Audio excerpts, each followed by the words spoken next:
alien warrior left for dead after losing her legs. Only a human Marine refused to leave her. The acrid stench of plasma burns and scorched earth filled Marine Sergeant Edward Kane's nostrils as he picked his way through the battlefield's aftermath. Bodies of both human and Sirene warriors littered the ground, testament to the ferocity of the morning's engagement. His combat boots crunched over crystallized sand, transformed to glass by energy weapon discharge.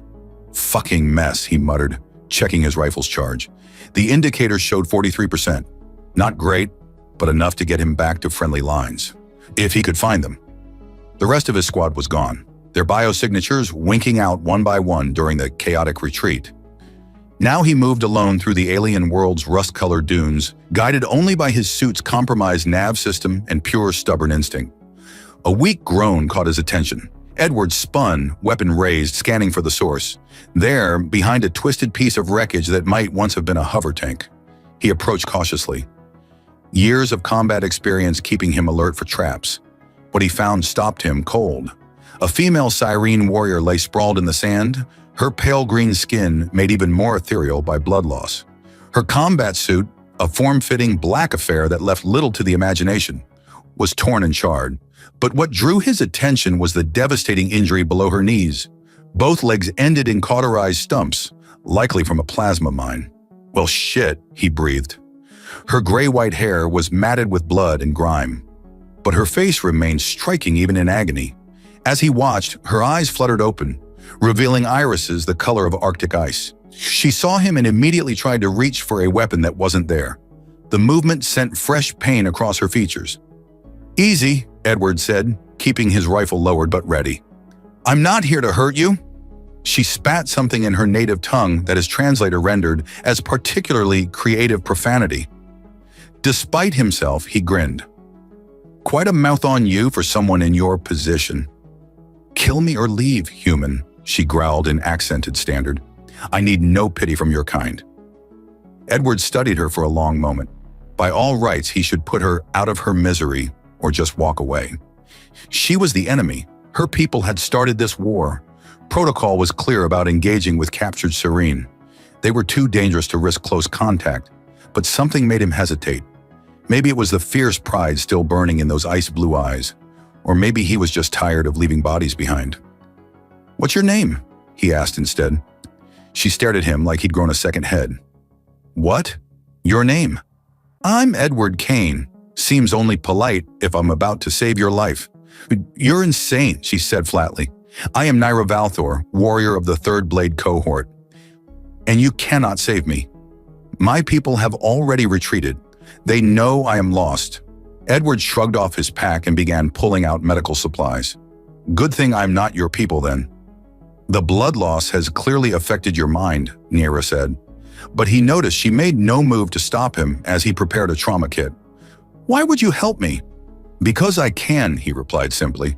"And because I'm starting to think this war is stupid enough without adding one more corpse to the pile." As he worked to stabilize her injuries, Edward couldn't shake the feeling that this moment, this choice, would change everything. He just didn't know how yet. Edward carried Naira through the crimson dusk, her slight form cradled against his chest. His combat suit's servos whined softly, compensating for the extra weight. The Sirene warrior had finally passed out from exhaustion and blood loss, though the emergency medical nanites she'd administered were keeping her stable. "Just hold on," he muttered, more to himself than his unconscious charge. His suit's sensors had detected a structure ahead, some kind of ancient ruins partially buried in the sand. Perfect for laying low until he could figure out their next move. The ruins turned out to be the remains of a pre-war research station, its angular architecture half swallowed by centuries of windblown sand. Edward picked his way carefully through a partially collapsed entrance, scanning for threats. Finding none, he gently laid Naira down on a relatively clean section of floor. The interior was surprisingly intact, with emergency lighting still functioning on minimal power. Ancient research equipment lined the walls, covered in a thick layer of dust. Whatever the scientists had been studying here, they'd left in a hurry when the war broke out. Edward set up a temporary camp, laying out thermal blankets and setting up portable heaters to ward off the desert world's bitter night chill. He was just finishing when Naira stirred, her ice-blue eyes fluttering open. "Where?" she started, trying to push herself up. Easy there, warrior princess, Edward said, moving to steady her. We're safe for now. Found an old research station. She glared at him, but allowed him to help her sit up. I told you to leave me. Yeah, well, I've never been great at following orders, especially his stupid ones. He handed her a canteen. Drink, you lost a lot of blood. Naira accepted the water with surprising grace, taking careful sips. You are either the bravest or most foolish human I've ever encountered. I get that a lot, Edward grinned. How are you feeling? Like I stepped on a plasma mine? Her attempt at dry humor surprised a laugh out of him. The pain is manageable now. Your medicine? Nanites, he confirmed. They're stabilizing you and preventing infection. Military grade. She nodded, then looked down at her truncated legs with a grimace. I am crippled. Useless as a warrior now. Bullshit, Edward said firmly. Ever heard of prosthetics? The right cybernetics and you'll be back in fighting form. Might even be faster than before. My people do not... She paused, considering. We believe in natural perfection. Augmentation is seen as weakness. No offense, but that's stupid as hell, Edward said, checking the perimeter sensors he'd set up. Nothing wrong with using technology to overcome limitations. Shows adaptability. Naira watched him move around the room with an unreadable expression. You are not what I expected, Edward Kane. How so? Our intelligence suggests humans are savage, bloodthirsty creatures who care only for conquest. Yet you show mercy, kindness even. She tilted her head. It is confusing. Edward sat down across from her, close enough to talk comfortably, but maintaining a respectful distance. Maybe your intelligence needs updating. We're not all bad. Just like I'm betting not all siren or the emotionless killing machines our propaganda makes you out to be. A ghost of a smile touched her lips. Perhaps, she shifted, wincing slightly, though I must admit, some of our beliefs about human male attractiveness appear accurate. Edward nearly choked on his water. I'm sorry, what? Naira's smile grew more pronounced. Oh, did your intelligence not mention that? Many Sirene find human males quite appealing. Something about your rugged features and muscular builds. Her eyes traveled over him appreciatively. Though you are an especially fine specimen, Edward felt his face heating up. That's good to know? She laughed then, a surprisingly musical sound. You face death without flinching, yet simple flirtation makes you blush. Fascinating.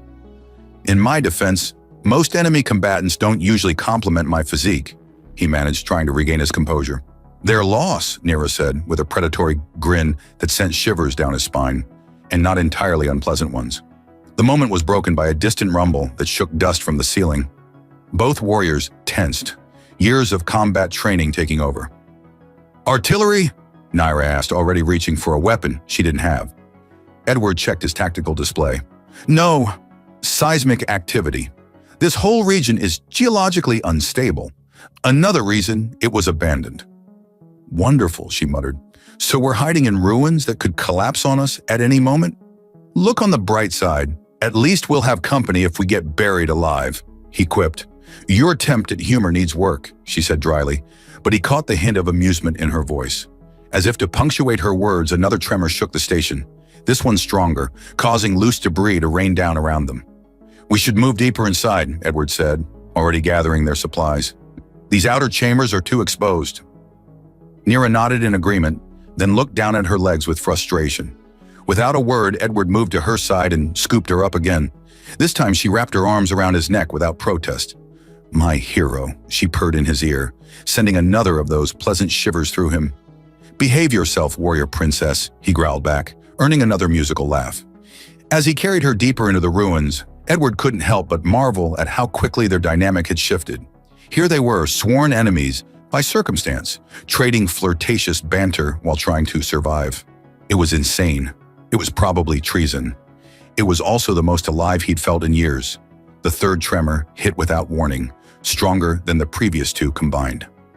Edward barely had time to shield Naira with his body as the ceiling came down around them.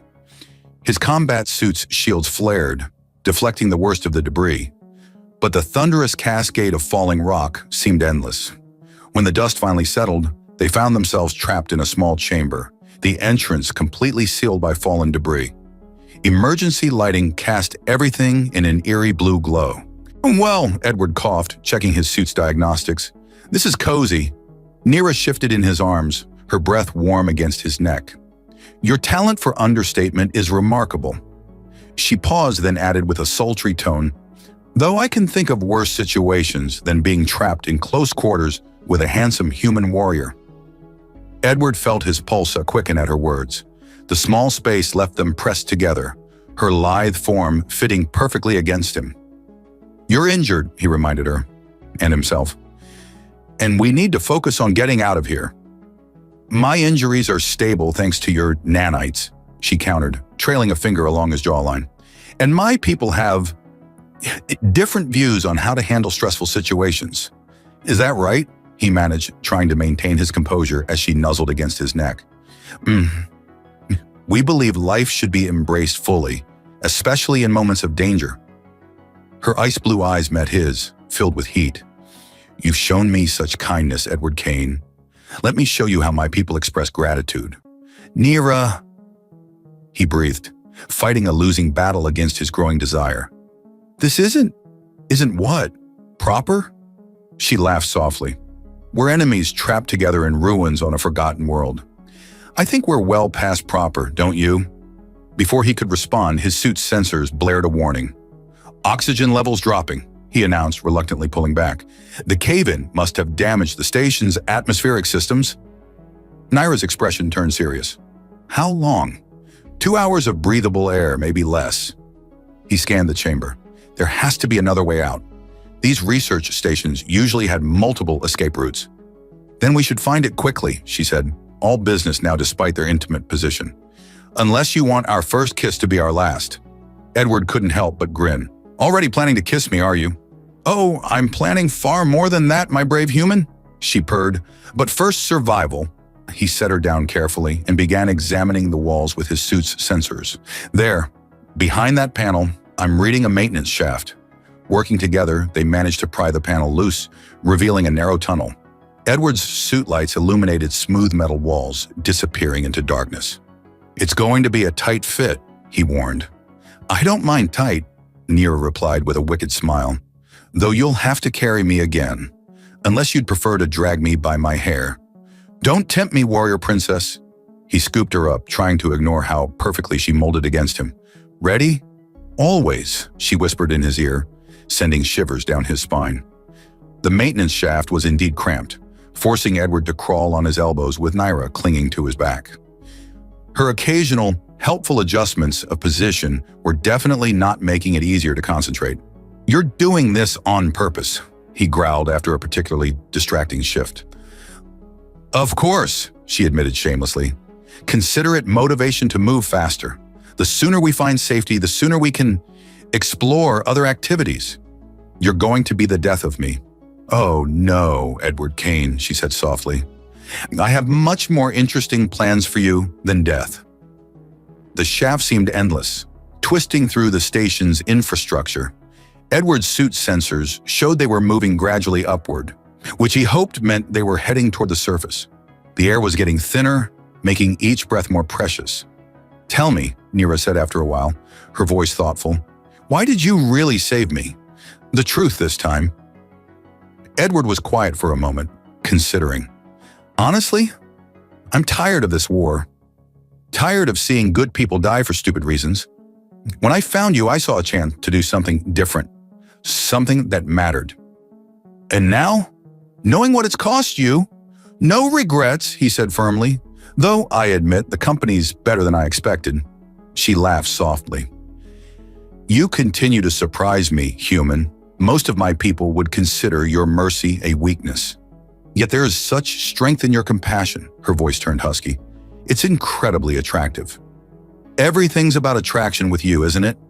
"Life is too short for hesitation," she said simply, "especially in war. When we desire something or someone, we act on it. It's one of the many things your people misunderstand about us." "And what else do we misunderstand?" "That we're emotionless, cold. We feel deeply, passionately. We simply express it differently." Her fingers traced patterns on his neck. For instance, saving an enemy's life creates a bond of obligation, one that can only be properly repaid through intimate means. Edward nearly lost his grip on the shaft wall. "You're making that up." "Am I?" He could hear the smile in her voice. "I suppose you'll have to survive long enough to find out." The maintenance shaft opened into what appeared to be an abandoned medical bay, its pristine, white surfaces preserved by automated cleaning systems. Edward helped Naira onto one of the diagnostic beds, his suit's sensors confirming the room's air was safe to breathe. "This is quite the find," he said, removing his helmet and examining the advanced medical equipment. "Military-grade cybernetics lab. Must have been for emergency battlefield repairs." Naira watched him with intense interest as he worked. "You know how to use this equipment?" "Combat medic training," he confirmed, activating a diagnostic scanner. "Plus, I've helped install prosthetics before. The neural interface is tricky, but these systems are pretty standardized." "And you would do this for me?"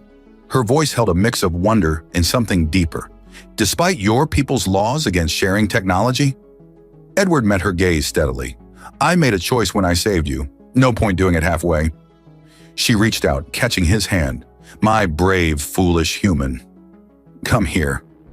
He allowed her to pull him closer, his breath catching at the heat in her ice-blue eyes. Her fingers traced his jawline, sending electricity through his nerve endings. "Before we proceed," she murmured, "there is something you should know about Cyrene physiology. The neural bonding process. It creates a connection. Intimate. Lasting." "What kind of connection?" "Emotional, physical. When you link the prosthetics to my nervous system, our bioelectric fields will synchronize temporarily." Her lips curved in a seductive smile. "We will feel what the other feels, every sensation, every touch." Edward swallowed hard. "That's intense." "Indeed, many of my people consider it a form of marriage." She pulled him even closer. "Are you prepared for such a bond, Edward Kane?" Instead of answering, he kissed her. The contact was electric, sending waves of pleasure through both of them. When they finally parted, both were breathing heavily. "I'll take that as a yes," Naira purred. The next few hours were a dance of technical precision and growing anticipation. Edward carefully calibrated the cybernetic limbs, sleek constructs of advanced alloys that would give Naira even greater speed and strength than before. Each neural connection sparked new sensations between them, building an intimacy that transcended physical touch. "Almost done," Edward said, his voice husky with both concentration and desire. "Final calibration sequence." Naira gasped as the prosthetics came fully online, her new legs responding to her thoughts as naturally as her original ones. The neural feedback loop between them intensified, sharing every sensation. "By the stars," she breathed, "I can feel everything you feel. Your desire, your passion, your ... Love?" he finished quietly. "Yeah, that too." She pulled him down into another searing kiss, their shared sensations creating a feedback loop of pleasure. What followed was a celebration of life, passion, and the unexpected bond between two souls who should have been enemies. Hours later, they lay tangled together on the medical bed, their connection humming contentedly between them. Naira traced lazy patterns on Edward's chest while he played with her, now clean, silver-white hair. "My people have a legend," she said softly, "about warriors from beyond the stars who would bring change to our rigid ways. I never thought that it would be a stubborn human who refused to leave you to die." Edward finished with a grin. "Precisely." She propped herself up on one elbow, testing her new legs with obvious pleasure. "Though I must admit, the legend failed to mention how skilled these warriors would be at various activities." "Happy to exceed expectations," he chuckled, then grew serious. "What happens now?" "Now?" She smiled mysteriously. "Now we change everything. This bond between us, it's proof that our peoples aren't meant to be enemies, that something greater is possible. Your people won't see it that way. Neither will mine." "Then we'll make them see." Her eyes gleamed with determination. "Together. After all, I'm carrying rather convincing proof that humans and Cyrene are more compatible than anyone suspected." Edward froze. Are you sure?" "The medical scanner confirmed it during the neural integration. Apparently, our species are more compatible than either side realized." She touched her abdomen wonderingly. "She will be the first of her kind, a bridge between worlds." Serene can sense their offspring's gender immediately after conception. Another fact your intelligence missed. Her smile turned teasing. Still certain about your choice to save me? Edward pulled her close, marveling at how perfectly she fit against him. Best decision I ever made. The facility's alarm system blared to life, shattering their peaceful moment. Edward was on his feet instantly, checking the security feeds while Naira tested her new legs, moving with fluid grace that made his breath catch despite the situation. Multiple contact, he reported. 2 squads, 1 human, 1 siren. They must have detected the power surge from the medical equipment. Perfect timing, Naira said dryly, retrieving a plasma rifle from the medical bay's emergency weapons locker. Her new cybernetic legs hummed softly as she moved. Nothing like family to crash the honeymoon. Through their neural link, Edward felt her determination tinged with worry, not for herself, but for their unborn daughter. He sent back waves of reassurance, marveling at how natural their connection felt. The maintenance shaft's still our best bet, he said, checking his own weapons. If we can reach the surface, they'll hunt us across the wasteland, Naira finished. Number we make our stand here, show them what we are together. She moved to his side, her enhanced reflexes making her movements almost predatory. The black combat suit, now repaired by medical nanites, highlighted every curve. Even in danger, she managed to make his pulse race. Beside, she purred, pressing against him, I rather like the idea of fighting at my mate's side. It's very stimulating. You're insatiable, he growled, pulling her into a quick, fierce kiss. Only for you, my brave human. Her ice blue eyes sparkled with mischief and passion. Now, shall we give our unwanted guests a proper welcome? They set up their defense quickly, using the medical bay's lace-out to their advantage. Edward rigged the entrance with sonic stunners, while Naira programmed the medical scanners to track life signs. Through their link, they moved in perfect synchronization, anticipating each other's needs. The first squad, human Marines, breached the outer door exactly as Edward predicted. Their point man went down to Naira's precise shot, stunned but alive. Hold fire, Edward called out. This is Sergeant Kane, 7th Marines. Stand down. Kane, a familiar voice responded. Holy shit, we thought you were dead. Fall back, men. He's one of ours. Not exactly, Captain, Edward replied, keeping his weapon ready. Situation's complicated. Complicated? How? Son of a bitch. The captain caught sight of Naira. You're harboring a siren. My mate, Edward corrected firmly, feeling Naira's fierce pride through their bond. And she's carrying my child. The silence that followed was deafening. Then from the other entrance, a cold voice spoke in the musical serene language. So the rumors were true, the new voice said. The noble daughter of House Valthor consorting with a human animal. Naira's response was unprintable in any language, but her meaning was clear. Edward felt her fury through their link, mixed with determination and amusement. Such language from a warrior princess, the serene commander quaked. What would your father say? He would say I chose well, Naira shot back. A mate who saw my worth beyond my wounds, who gave me back my legs and his heart in the same breath. The neural link hummed with the intensity of her emotions. Edward sent back his own feelings. Love, pride, absolute certainty that they were meant to find each other. This is bigger than us now, Edward addressed both groups. Our child will be proof that our peoples can coexist, that this war is pointless. Blasphemy, the siren commander spat. Stand down, Kane, the human captain warned. This is treason. No, Naira said firmly. This is evolution, change, the future. She raised her weapon. And we will defend it. The next few minutes were chaos. Both squads attacked simultaneously, but they weren't prepared for the devastating efficiency of 2 neural-linked warriors. Edward and Naira moved as one, their shared awareness making them nearly unstoppable. Stun blasts filled the air as they disabled their attackers with surgical precision. Naira's new legs gave her incredible mobility, while Edward's combat experience guided their strategy. Through it all, their bonds sang with shared exhilaration and passion. When it was over, both squads lay unconscious but alive. Edward and Naira stood in the center of the medical bay, breathing hard, their neural link crackling with residual adrenaline and desire. Well, Naira purred, pressing against him.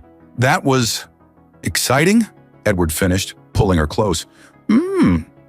Nothing like combat to get the blood flowing. Her hands traced his armor. Though I can think of better ways to burn off this energy. We should secure the prisoners first, he said, but his resolve was weakening under her touch. They'll be unconscious for hours, she murmured, and I need to properly thank my warrior for defending our family's honor.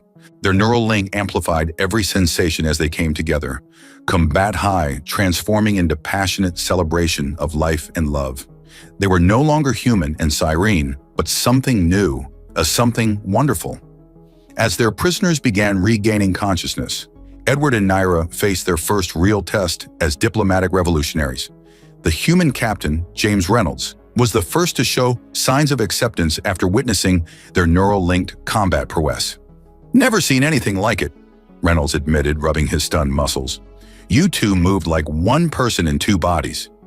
That's exactly what we are now, Naira explained, perched gracefully on a medical bed with her new legs crossed. Through their link, Edward felt her satisfaction at the human's admiring glances at her cybernetic enhancements. The neural bond is permanent, a marriage of minds as well as hearts. The Cyrene commander, Lady Fenra, remained skeptical but intrigued. Such bonds are sacred among our people. If what you say is true, test it yourself, Edward offered. Your medical scanners can verify the link. While the Cyrene medics conducted their scans, Edward and Naira shared knowing smiles. Their connection hummed with playful energy, private thoughts and sensations flowing between them. Every brush of skin sent sparks through their shared consciousness. Extraordinary, Lady Fenra finally declared.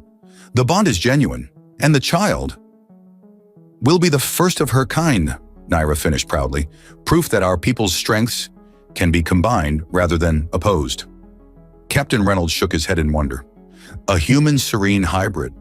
The brass is going to lose their minds. They already have, Edward pointed out dryly.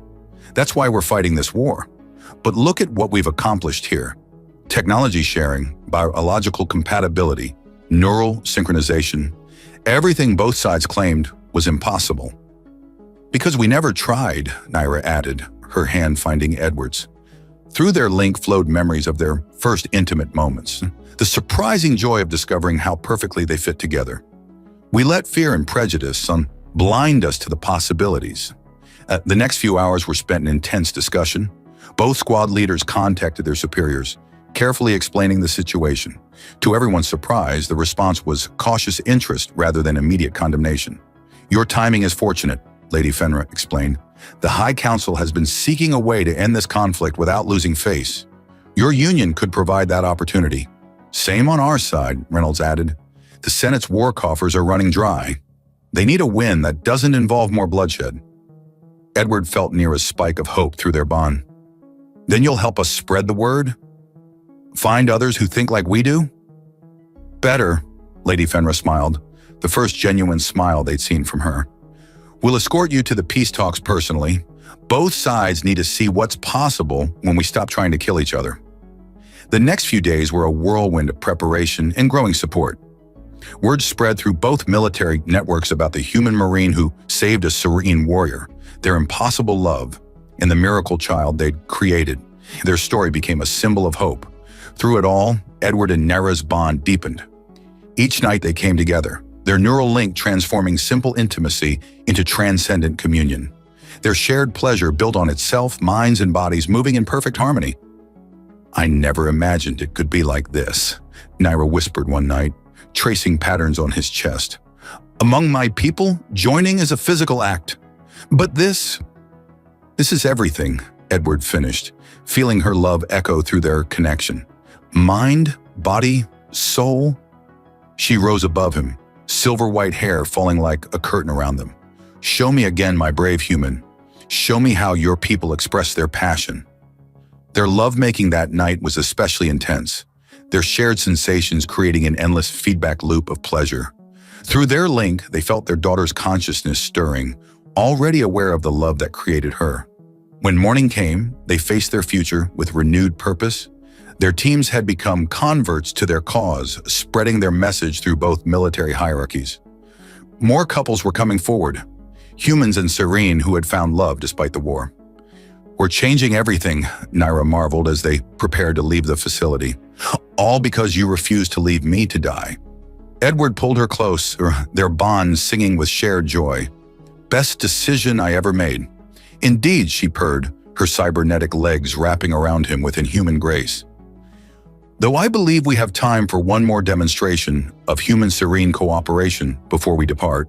Their laughter echoed through the medical bay, a sound of pure happiness that transcended species and war. They had found something greater than conflict. They had found hope. The peace conference on Neutral Station Aurora was already tense when Edward and Nira arrived. Human and Cyrene delegations sat on opposite sides of the massive chamber, centuries of distrust evident in their rigid postures. Through their neural link, Edward felt Nira's amusement at the theatrics. Such ceremony, she whispered, her cybernetic legs making no sound as they walked, when all they really need is a good... Her suggestive thought through their bond made Edward stumble slightly. Behave yourself, warrior princess, he murmured back, though his grin betrayed his own thoughts. We're supposed to be promoting peace, not starting a diplomatic incident. Their entrance caused an immediate stir. Nira's obvious pregnancy, combined with her graceful cybernetic enhancements, drew all eyes. The black ceremonial combat suit she wore, modified to accommodate her condition, left no doubt about her warrior status. Edward walked beside her in full-dress Marine's uniform, their linked hands a clear statement.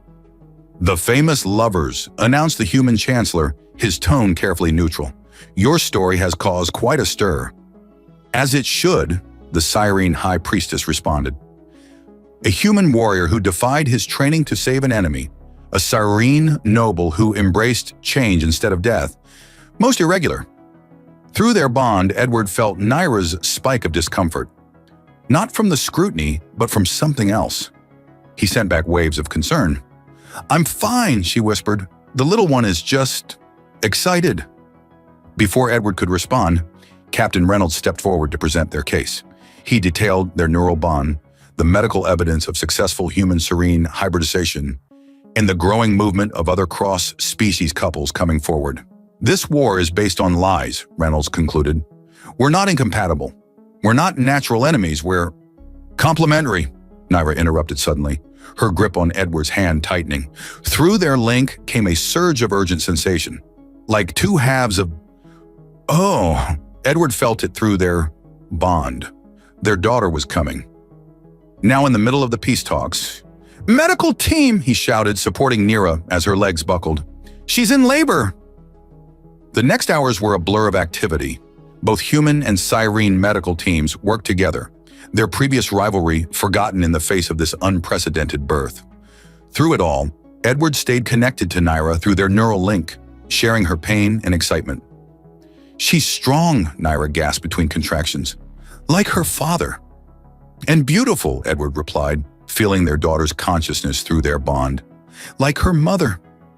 The birth itself was remarkable for how unremarkable it was. Despite all predictions of complications, their daughter slipped into the world with ease, her first cry echoing in through the conference chamber where the delegations waited. She was perfect, pale green skin like her mother, human facial features like her father. Her hair was a striking mix of silver and brown, and her eyes were something entirely new, shifting between ice blue and deep brown as she looked around. Impossible, breathed the Cyrene High Priestess, who had insisted on witnessing the birth. She bears the mark of prophecy. The humans looked confused, but Edward felt Nira's shock through their link. The birthmark, she whispered, on her shoulder. There, clearly visible on their daughter's left shoulder, was a distinctive pattern, one that appeared in both human and serene ancient texts, prophesying an age of unity. Well, Edward said dryly, that's going to complicate the peace talks. Nira laughed, her joy flowing through their bond. My brave, impossible human. You didn't just save me that day. You set in motion everything the prophecies foretold. The impact was immediate. News of the prophecy child spread through both fleets. The peace talks transformed from cautious negotiations to enthusiastic planning sessions. Other human serene couples emerged from hiding, many already with children of their own. That night, after the formal ceremonies and medical examinations, Edward and Nira finally had a moment alone with their daughter. She needs a name, Nira murmured, watching their child sleep. Through their neural link, Edward felt her contentment, her desire, her endless love for both him and their daughter. "Hope," he suggested, "in both our languages." "Perfect," she purred, pulling him close. "Now, my brave human, I believe we should properly celebrate becoming parents." Their passion that night was tender, yet intense. Their neural link amplifying every sensation. They had created something miraculous. Not just their daughter, but a future neither of them had imagined possible when they first met on that battlefield. 5 years later, the celebration of Unity Day filled the streets of New Aurora, the first truly integrated human-Nasarene colony. Edward watched from their balcony as his daughter Hope danced through the crowd, her silver-brown hair shimmering in the twin sun's light. At 5 years old, she was already showing signs of both species' best traits, human adaptability and serene grace. Through their neural link, he felt Naira's approach before her cybernetic legs carried her silently to his side. Even after all these years, the sight of her still took his breath away. The black ceremonial combat suit she wore as ambassador of Unity hugged her curves perfectly, a reminder of the warrior princess he'd fallen in love with on that battlefield. "Admiring the view, my brave human?" she purred, pressing against him. Their bond hummed with familiar desire, enhanced by years of shared passion. "Always," he grinned, pulling her close. "Though I'm supposed to be focusing on security for tomorrow's ceremony." "Ah, yes, the great Commander Kane's duties." Her fingers traced the new insignia on his uniform. "Still finding excuses to protect me after all these years?" "You hardly need protection anymore," he pointed out, watching her cybernetic legs shift with liquid grace. "Pretty sure you could take down half the security force without breaking a sweat?" "Only half?" She raised an eyebrow. "I must be getting soft in my diplomatic role." Their playful banter was interrupted by Hope's return, their daughter practically bouncing with excitement. "Mother! Father! Uncle James is here! Captain! Now Admiral!" Reynolds appeared behind her, grinning. "Hope insisted on escorting me up personally.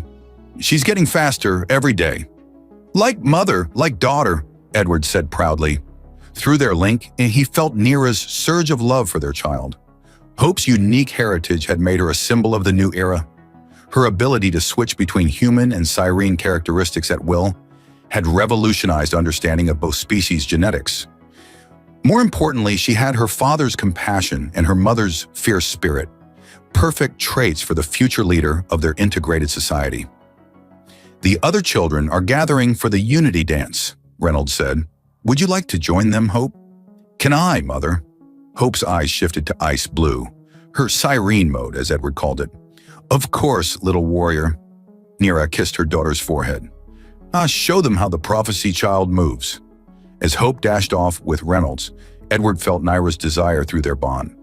"You're thinking inappropriate thoughts for a diplomatic function," he teased. "I'm thinking about our first Unity Day," she countered, her hands sliding under his uniform jacket. "How we celebrated in private after the ceremonies." "Naira," he warned, though their neural link betrayed his own rising passion. "The ceremonies aren't until tomorrow," she whispered in his ear, "and Hope is occupied with the festivities."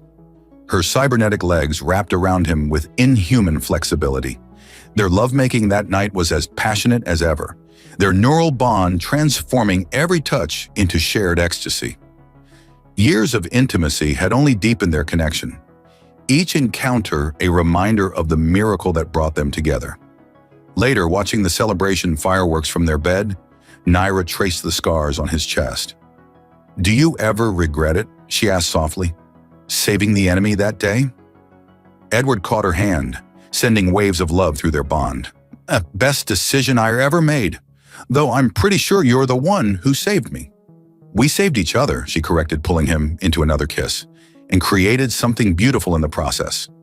Hope's laughter drifted up from the streets below, where she led other hybrid children in traditional dances from both cultures. The sight of human and Sirene parents watching together, many sharing neural bonds of their own, was testament to how far they'd come. "We did good, didn't we?" Edward mused, feeling Naira's contentment through their link. "We did amazing," she purred, straddling him with predatory grace. "Now, my brave human, shall we practice making another miracle?" Their passion ignited anew, a celebration of life and love that transcended species. Through their neural bond, they felt hope's joy in the festivities below. Their daughter's existence a constant reminder that sometimes the greatest acts of courage were acts of love. As the twin suns rose on another day in their shared paradise, Edward held his warrior princess close, marveling at how a single choice on a battlefield had changed the universe.